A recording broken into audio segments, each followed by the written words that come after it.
দুরুদ ও সালাম রসুল পাক সাল্লাল্লাহু আলাইহি সাল্লামের উপর, যারা সাহাবের উপর, পাকপাঞ্জাতনের উপর, উল আমেলে সালামের উপর, 12 ইমামের উপর, খাজাখানের উপর, হযরত আব্দুল কাদির জিলানী রহমতুল্লাহর উপর, ইমামুত তরিকত হযরত খাজা বাহাউদ্দিন নকশবন্দ বুহারি মুশকিল কুশা রহমতুল্লাহর উপর, হযরত খাজা মঈনুদ্দিন চিশতি রহমতুল্লাহর উপর,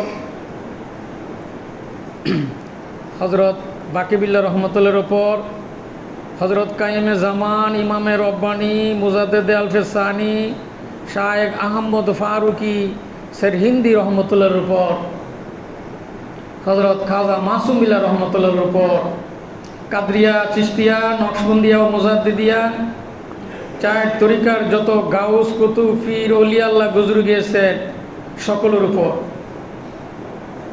হযরত মাওলানা কাজী রিয়াসাত আলী খান শাহজাহানপুরী রহমতুল্লাহর উপর, হযরত বরফকির আহমদ আসরার আলী উরুফে আমিনুদ্দিন সাহেব হানাফি রহমতুল্লাহের উপর, হযরত হাকিম আব্দুল হাকিম মুজাদ্দেদ রহমতুল্লাহর উপর। আসসালামু আলাইকুম। উপস্থিত আমার প্রিয় মুর্শিদ কেবলা, দূর দূরান্ত থেকে আগত আমার সালেক ভাইরা এবং অন্যান্য যারা উপস্থিত আছেন, আলহামদুলিল্লাহ আল্লাহ পাকের দরবারে অগণিত শুকর আদায় করছি।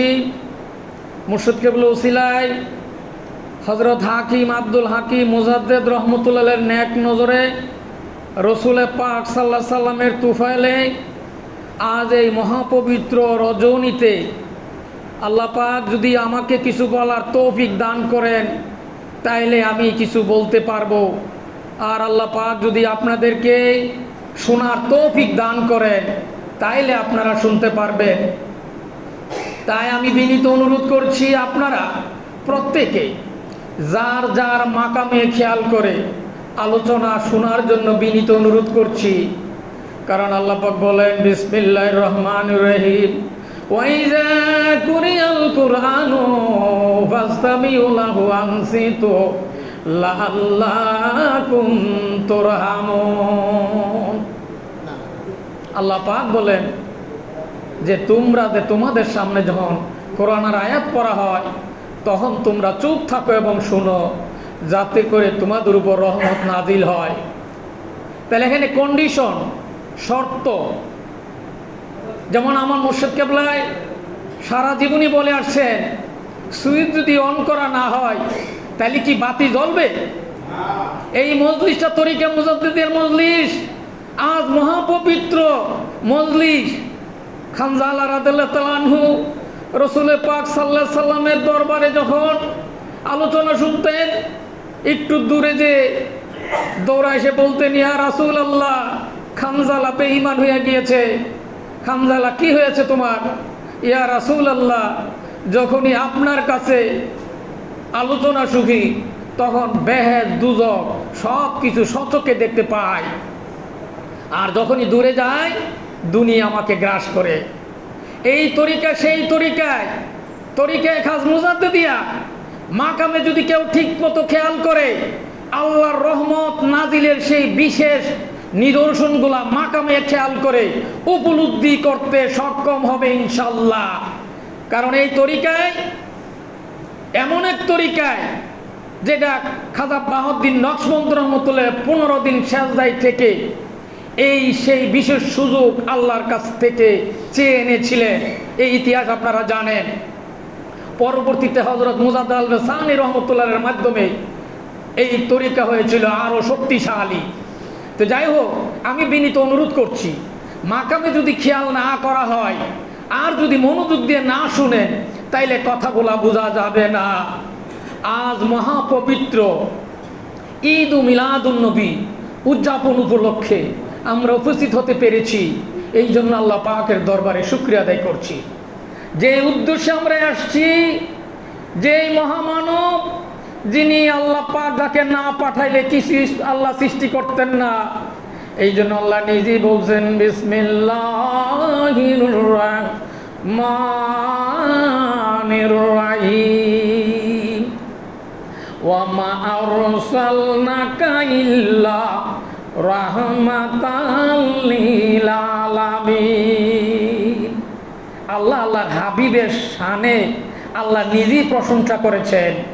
আল্লাহ নিজেই জানিয়ে দিয়েছেন, আমি আমার হাবিবকে সমস্ত মাখলুকের জন্য 18,000 মাখলুকাত, 80,000 আলম সব কিছুরই জন্য রহমত স্বরূপ প্রেরণ করেছি।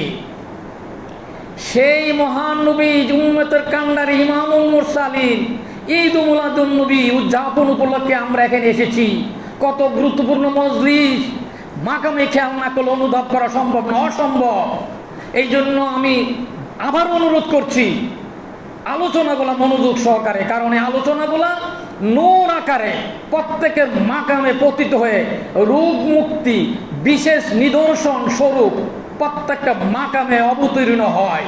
এই জন্য আল্লাহ বলছেন তোমরা দেখো এবং বিশ্বাস করো।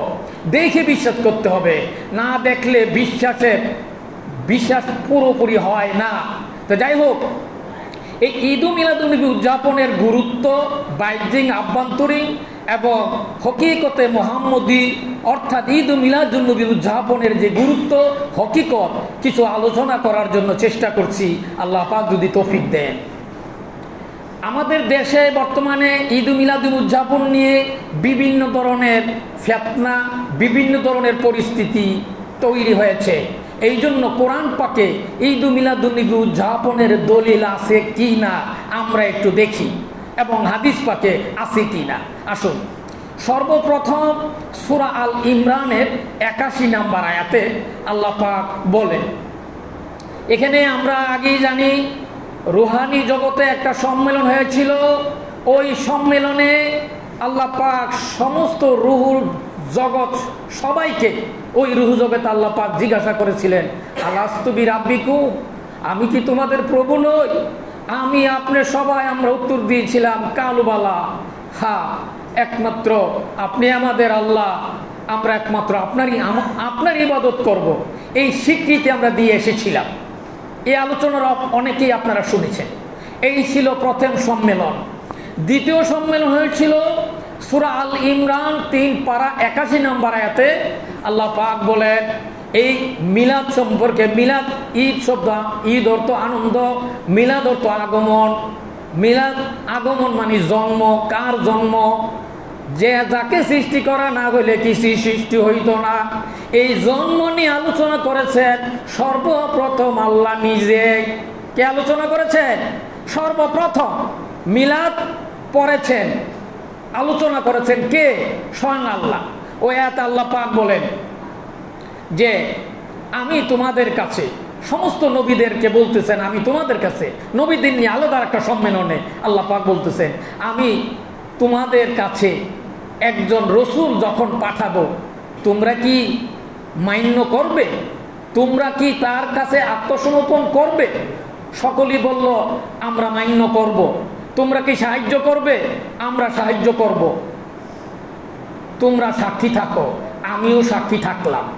এটা কোরআন শরীফে ওইখানের ওই রুহানি জগতে আল্লাহ পাক যে মিলাদ করেছিলেন, আল্লাহ পাক যে রসুল পাক সাল্লাল্লাহু আলাইহি সাল্লামের জন্ম নিয়ে কথা বলেছেন, এই সর্বপ্রথম আল্লাহ ওই রুহানি জগতে এই মিলাদ নিয়ে আলোচনা করেছেন। তাহলে মিলাদ কোরআন শরীফে আছে কি নাই? রসুলের জন্মের কথা কোরআন শরীফে আছে কি নাই? সর্বপ্রথম আল্লাহ পাক রব্বুল আলামিন সর্বপ্রথম ওই রুহানি জগতে মিলাদ নিয়ে কথা বলেছেন।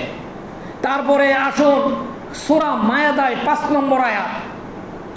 সূরা, এখানে আয়াত নাজিল হয়েছে, সেই আয়াতটা যেদিন নাজিল হয়েছিল সেদিন ছিল 9 জিলহজ। ইহুদি পণ্ডিত আমিরুল মুমিনিন হযরত আবু বকর সিদ্দিক রাদিয়াল্লাহু তাআলা আনহুর কাছে বললেন, ইয়া আমিরুল মুমিনিন, আপনাদের একটা আয়াত নাজিল হয়েছে, এই আয়াতটা যদি আমাদের কাছে নাজিল হতো আমরা ওই দিনটাকে ঈদের দিন পালন করতাম। আমিরুল মুমিনিন হযরত উমর রাদিয়াল্লাহু তাআলা আনহু জিজ্ঞাসা করলেন সে আয়াতটা কি? সে আয়াতটা হলো আল্লাহ বলেন আমি ইসলামকে দ্বীনকে পূর্ণ করে দিলাম। উমর রাদিয়াল্লাহু তাআলা এই আয়াতের ব্যাখ্যা করেন ওই দিনটা ছিল 9 জিলহজ সন্ধ্যায়।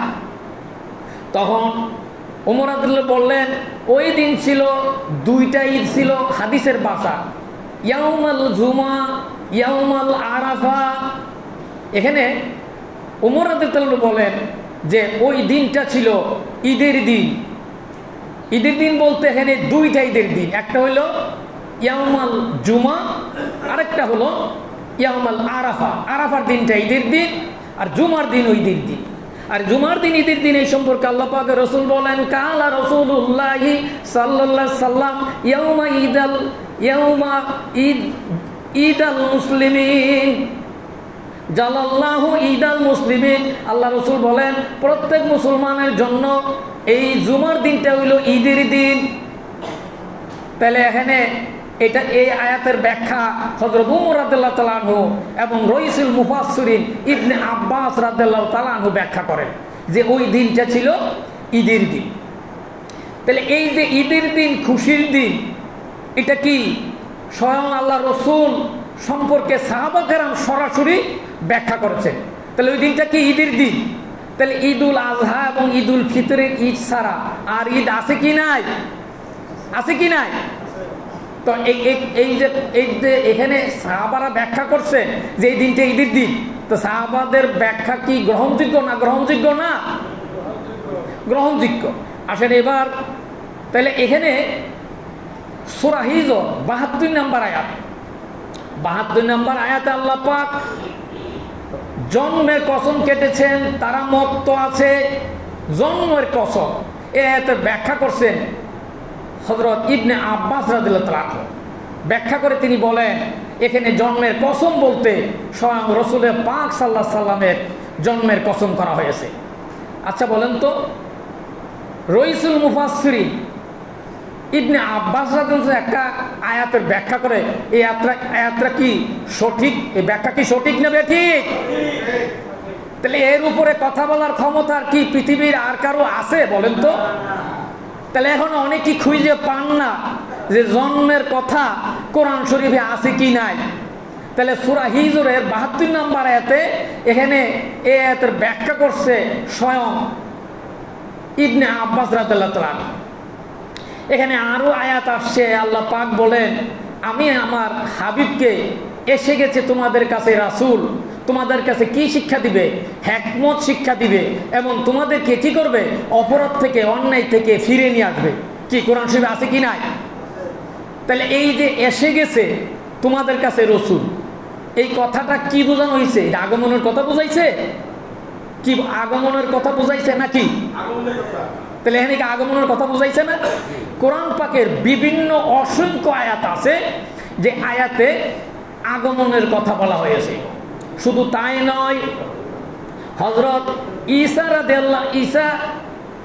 আলাইহিস সালাম ওনার আমলে ওনার অনুসারীগণ ওনার কাছে ফরিয়াদ করলো আমরা এই দুনিয়ার খাবার আমাদের কাছে আর ভালো লাগে না, বেহেশতি খাবার আমাদের জন্য ব্যবস্থা করুন। ঈসা আলাইহিস সালাম আল্লাহর কাছে প্রার্থনা করলে হে আল্লাহ আমার উম্মতরা বেহেশতি খাবার খেতে চায়, আপনি আমাদেরকে দান করুন। আল্লাহ পাক এই বেহেশতি খাবার দান করেছিলেন। সেই দিনটা ছিল কিবার আপনারা কি জানেন? বলতে পারবেন কেউ? ওই দিনটা ছিল রবিবার। দিনটা কিবার ছিল? এই জন্য খ্রিস্টানরা রবিবার ঈদের দিন পালন করে, ছুটির দিন। ছুটির দিন কি জানেন কিনা আপনারা? ইউরোপ কান্ট্রিতে ছুটির দিন কিবার? কেন রবিবার? ইতিহাস কি? ইতিহাস ওইখান থেকে এসেছে।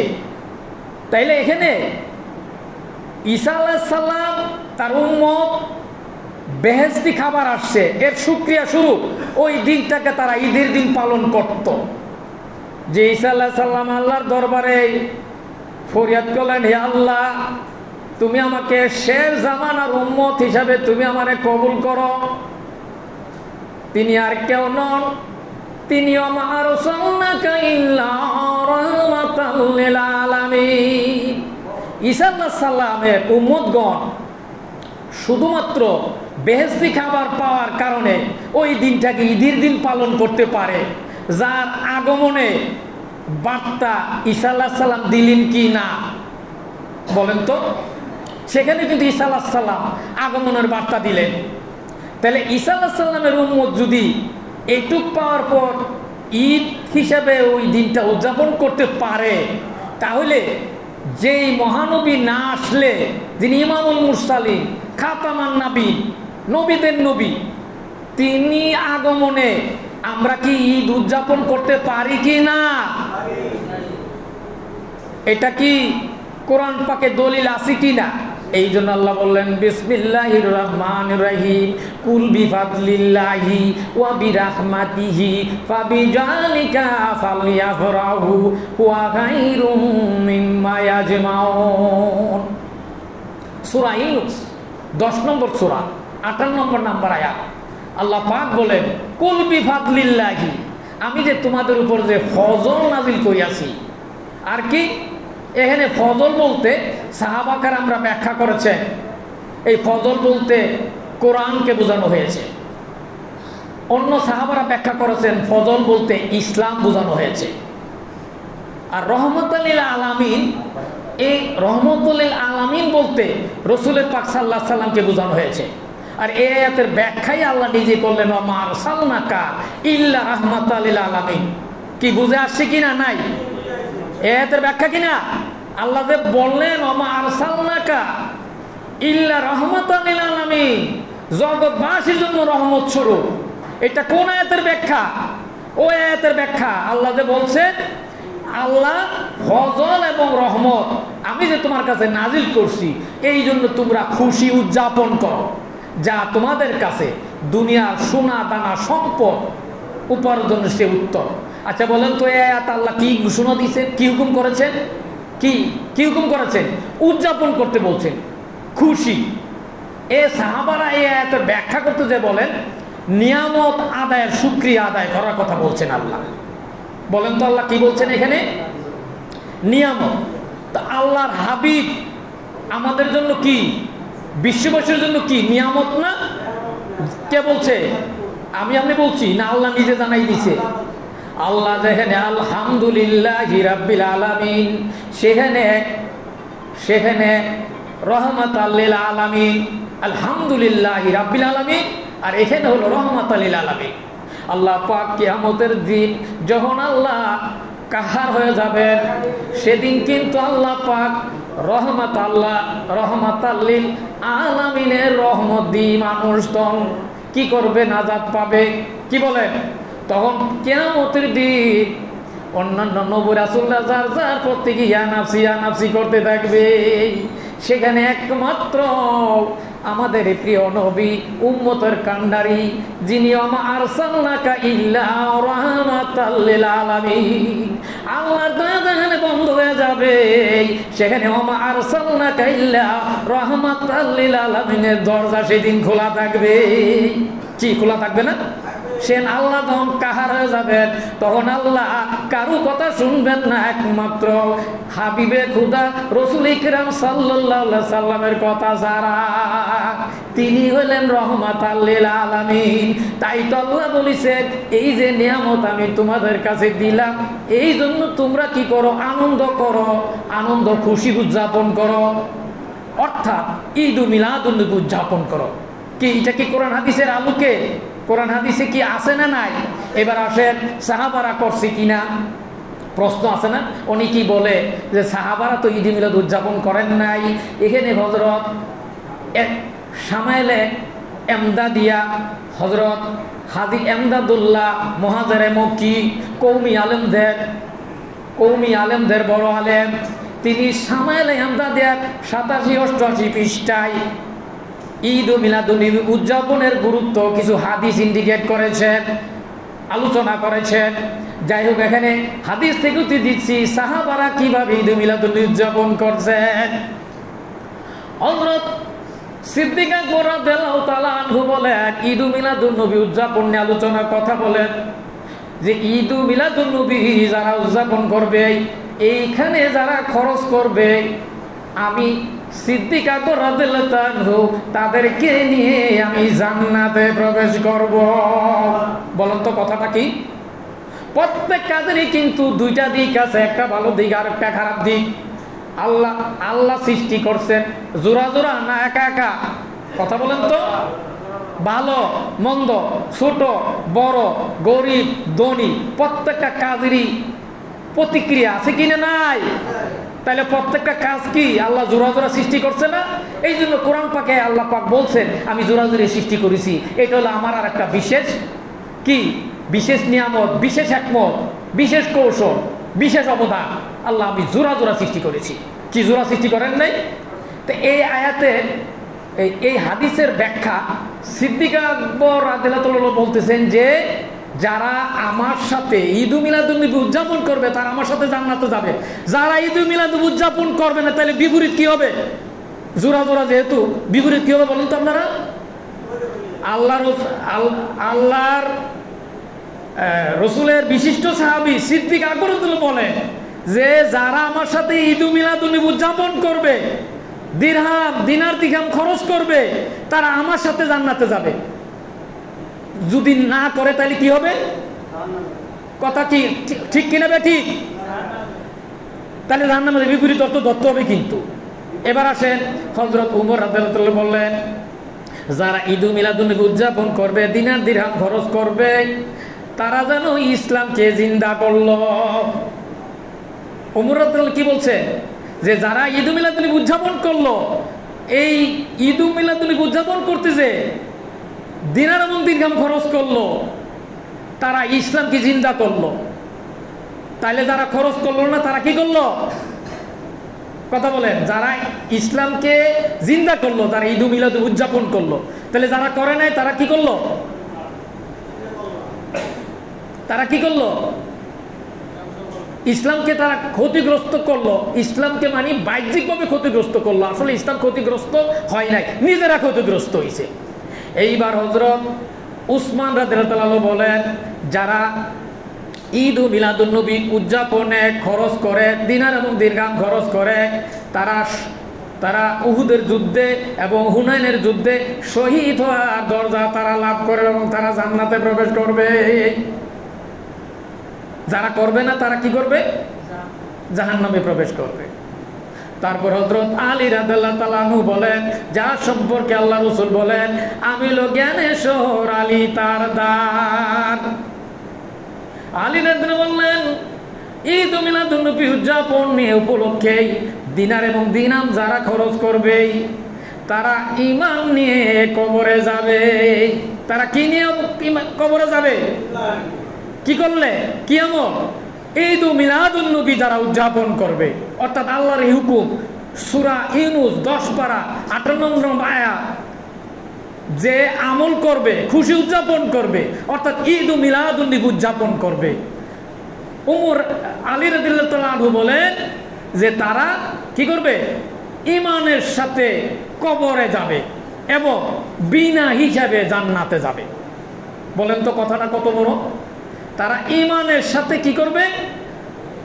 কবরে যাবে এবং বিনা হিসাবে জান্নাতে যাবে। অপর পক্ষে যারা ঈদ মিলাদুন নবী উদযাপন করবে না, তাহলে তাদের কি হবে? তারা জাহেল অবস্থা, বেঈমান অবস্থা কবরে যাবে এবং বিনা হিসাবে কোথায় যাবে? জাহান্নামে যাবে। তাহলে এখানে কোরআন পাকে আছে কি নাই ঈদ মিলাদুন নবী উদযাপনের কথা? হাদিস পাকে আছে কি নাই? আছে। তো এইখানে হযরত আব্দুল হক মুহাদ্দিস দেহলভী রাহমাতুল্লাহ আলাইহি উনি ওনার কিতাবে উদ্ধৃতিতে উনি লিখেছেন ওনার পিতা সব সময় ঈদ মিলাদুন নবী উদযাপন করতেন। এই ঈদ মিলাদুন নবী একসময় ওনার টাকা পয়সার আর্থিক সমস্যার কারণে শুধু সুনাদি ঈদ মিলাদুন নবী উদযাপন করেছেন। ওই রাত্রি স্বপ্নে দেখেন হযরত রাসূল পাক সাল্লাল্লাহু আলাইহি ওয়াসাল্লাম কি করলেন? তশরিফ আনলেন, আইনে উনি খুশি। তাহলে ঈদ মিলাদুন নবী কওমি আলেমের বিশিষ্ট যারা তারা পালন করছে কি না? আশরাফ আলী থানভী রহমাতুল্লাহ পালন করছে কিনা। এই বিষয়ে বিভিন্ন হাদিস উদ্ধৃতি করেছেন ইমাম জালালউদ্দিন সুয়ুতি, ইমাম ইবনে হাজার আসকালানি, আরো বিশিষ্ট বুজুর্গানে দ্বীন। তারা ঈদ মিলাদুন্নবী উদযাপনের এখানে হাদিস খণ্ডে বুখারী শরীফ হাদিসে এখানে বাবু ইবনে মাজা ঈদ মিলাদুন্নবী সাল্লাল্লাহু আলাইহি ওয়াসাল্লাম একটা পর্বই আছে, হাদিসে একটা পর্ব আছে, যে পর্বটার নাম হইল ঈদ মিলাদুন্নবী সাল্লাল্লাহু আলাইহি ওয়াসাল্লাম। আসুন এখানে আরেকটা হাদিস উদ্ধৃতি দেই। সেই হাদিস হচ্ছে সূরা লাহাব কার বিরুদ্ধে নাজিল হয়েছে? হ্যাঁ, কাট্টা কাফের আবু লাহাবের বিরুদ্ধে নাজিল হয়েছে না? সে আবু লাহাব বুখারী শরীফের হাদিসে বর্ণিত। কাট্টা কাফের আবু লাহাব কে জিজ্ঞাসা করা হইল, স্বপ্নে দেখছেন।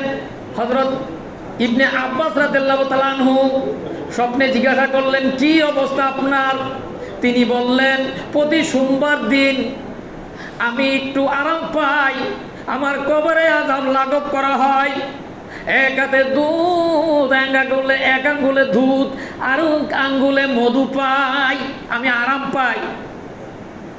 আমি রাসূলে পাক সাল্লাল্লাহু আলাইহি সাল্লাম যেদিন জন্মগ্রহণ করেছিল, দাসী সুহাইবা এই খবরটা আমাকে দিয়েছিল। কে খবর দিয়েছিল? দাসী সুহাইবা। এই দাসী সুহাইবা রাসূলে পাক সাল্লাল্লাহু আলাইহি সাল্লামের আগমনের জন্মের সংবাদ দিয়েছিল। তখন ওই দুই আঙ্গুল ইশারা করে আবু লাহাব ওই দাসীকে মুক্তি দিয়েছিল। কথা কি বুঝতেছেন? এটাকে আমার বানানোর কথা না, হাদিসের কথা। এই হাদিসটা জানে না কে? প্রায় মাওলানা মৌলভী মুফতি প্রায় সবাই জানে। যে তাইলে এখানে কি করছেন? দুই আঙ্গুল দিয়ে, তাহলে ঈদ অর্থাৎ আগমনের বার্তা এখানে হাদিস শরীফে আসছে কিনা? আগমনের বার্তা। কথা কি বুঝতেছেন আপনারা? তাহলে কাট্টা কাফের যদি আগমনের বার্তা দিয়ে যদি হয়, তাহলে ঈদ মিলাদুন্নবী উদযাপনের কথা আছে কি নাই? এইবার আসেন, রাসূল পাক সাল্লাল্লাহু আলাইহি সাল্লাম দেখেন অনেকে মাওলানারা মৌলবীরা আলোচনা করে। কি আলোচনা করে? সোমবার দিন রাসূল সাল্লাল্লাহু আলাইহি সাল্লাম রোজা রাখেন। কেন রোজা রাখেন? ওই দিন আমার জন্ম হয়েছিল তাই রোজা রাখি, শুকরিয়া স্বরূপ। তো এই আলোচনা দিয়ে কি বোঝা যায় বলেন তো আপনারা? এটা কি জন্মের কথা বলা হয় না অন্য কিছু? এরপর ঈদ মিলাদুন্নবীর কথা, আগমনের কথা কোরআন শরীফে নাই, হাদিসে নাই। এটা কি বুধুগেমর অভাব? কারণ কি তারা বুঝবেন? আল্লাহ পাক নিজেই বলেন, কি বলেন? আফালাম ইয়াতাদাব্বারুনাল কুরআনা আম আলা কুলুবিন আকফালুহা। আল্লাহ বলেন তারা বুঝবে না, কারণ অন্তরের মধ্যে তারা কলব দিয়ে, অন্তর দিয়ে তারা বুঝে না। আয়াতের ব্যাখ্যা করতে আল্লাহ পাক নিজেই বলেন, খাতামাল্লাহু আলা কুলুবিহিম ওয়া আলা সামঈহিম ওয়া আলা গিশাওয়াতুন আযাবুন আযীম। খাতামাল্লাহু আলা কুলুবিহিম, আল্লাহ তাদের অন্তরকে মোহর মাইরা দিয়েছেন। আল্লাহ কি করছেন? তাদের অন্তরকে আল্লাহ মোহর মাইরা দিয়েছেন, তারা বুঝবে না, দেখবে না। তারা কারা? অমিনান নাসি মায়াকুলু আমান্না বিল্লাহি ওয়া বিল ইয়াউমিল আখিরি ওয়া মা হুম বিমুমিনিন। মানবের মধ্যে কতক লোক আছে যারা মুখে মুখে বলে ঈমান আনছে, আসলে তারা ঈমান আনে নাই, তারা বিমুমিনিন। তারা কারা? তারা হলো মুনাফিক, তারা হলো পথভ্রষ্ট। এই জন্য এর ব্যাখ্যা করতে আল্লাহ বলেন, ওয়া মিনহুম উম্মিয়ুনা লা ইয়ালামুনাল কিতাবা ইল্লা আমানিয়া ওয়া ইনহুম ইল্লা ইয়াজুনুন। তারা মুখে মুখে কিতাব পাঠ করে, অথচ তারা কিতাবের কিছুই বুঝে না, মিথ্যা আশায় মগ্ন তারা।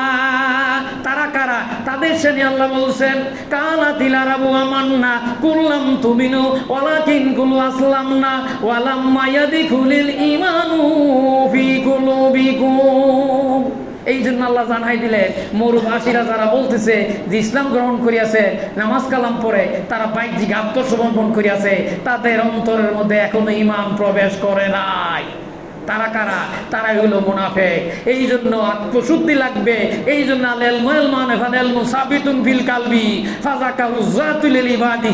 এই এলেমটাকে দুই অংশ বিভক্ত করা হয়েছে।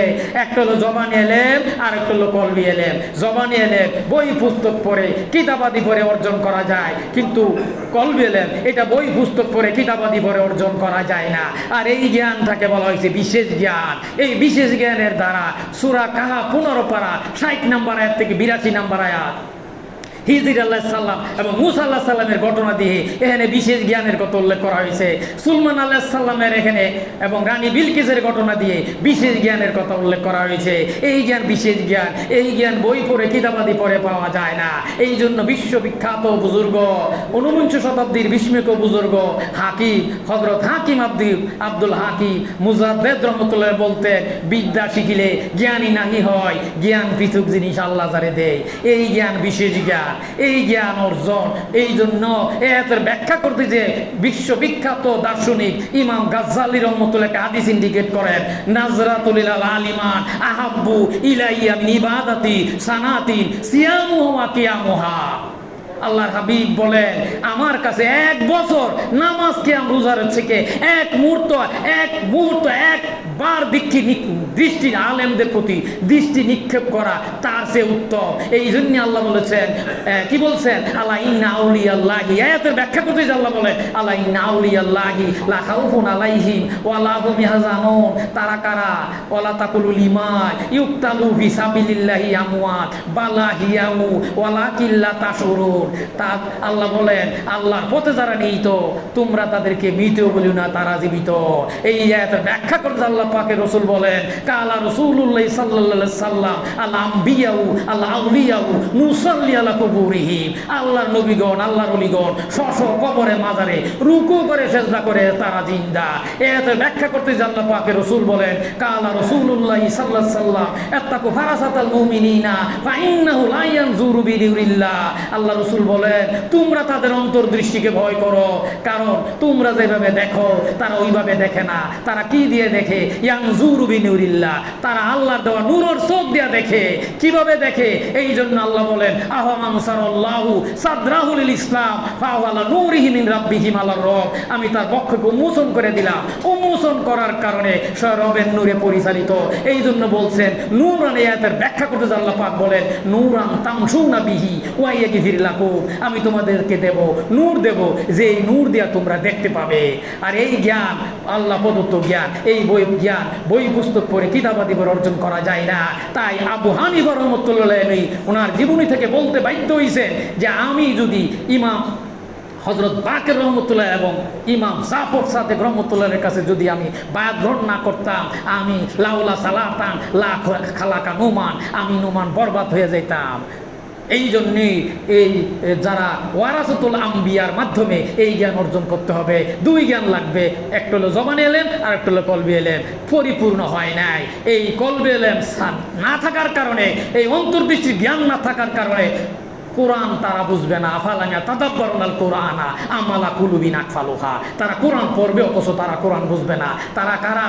তারাই হলো আসলে আল্লাহ প্রদত্ত, আল্লাহ থেকে অনেক দূরে। আল্লাহ এই জন্য বলছেন, আয়াতের ব্যাখ্যা করতে আল্লাহ বলেন সূরা বনী ইসরাইল 15 পারা 72 নম্বর আয়াত, ওমান কান হাযিহি অমিল আখিরাতি। আল্লাহ পাক বলেন যে এই দুনিয়াতে যে অন্ধ, আখিরাতে অন্ধ এবং সে চরম ভ্রষ্ট। যে যাই হোক, এখানে আলোচনা সংক্ষিপ্ত। এখানে হাকিকত সম্পর্কে কিছু আলোচনা করার ইচ্ছা ছিল। এখানে যেহেতু আজ ঈদু মিলাদুন্নবী বুঝাচ্ছেন, এর যে মূল যে হকিকতে মুহাম্মদী, হকিকতে আহমদী যদি আলোচনা কেউ না বুঝে, তাহলে ঈদু মিলাদুন্নবী উদযাপন বুঝা তার পক্ষে কঠিন হবে। এখানে হকিকতে কাবা যদি না, প্রকৃত হকিকত না বুঝে, হকিকতে কোরআন যদি না বুঝে, হকিকতে ইসাবি যদি না বুঝে, হকিকতে মুসাবি যদি না বুঝে, হকিকতে ইব্রাহিম যদি না বুঝে, হকিকতে মুহাম্মদী যদি না বোঝা হয়, হকিকতে আহমদী যদি না বোঝা হয়, তাহলে ঈদু মিলাদুন্নবী কিভাবে বুঝবে? হকিকতে সালাত বুঝতে হবে। তো যাই হোক, তো ঈদু মিলাদুন্নবী এটা কোরআন হাদিসে অসংখ্য দলিল আছে। এটা আমরা একটা এমন মহাপবিত্র দিনে আমরা আসছি, এটা একটা পবিত্র, বিশেষ পবিত্র দিন, রজনী। এটা এটা এই জন্য আমরা উপস্থিত পেরেছি, আমরা শুকরিয়া আদায় করছি। আমি আমার মুর্শিদ কেবলার কাছে সকলের পক্ষ থেকে ক্ষমা প্রার্থী। আসলে আমরা সহজে পাই, এই জন্য আমরা এটা গুরুত্ব দিতে বুঝি না। আল্লাহ পাক আমাদেরকে ক্ষমা করুন এবং আমরা যেন সঠিকভাবে আমল করতে পারি আদব খেদমত মহব্বতের সাথে। আমার কথাবার্তা কাজে যদি কোনো কষ্ট পেয়ে থাকেন আমাকে ক্ষমা করবেন। অমাল বিলাক বালাক। আসসালামু আলাইকুম।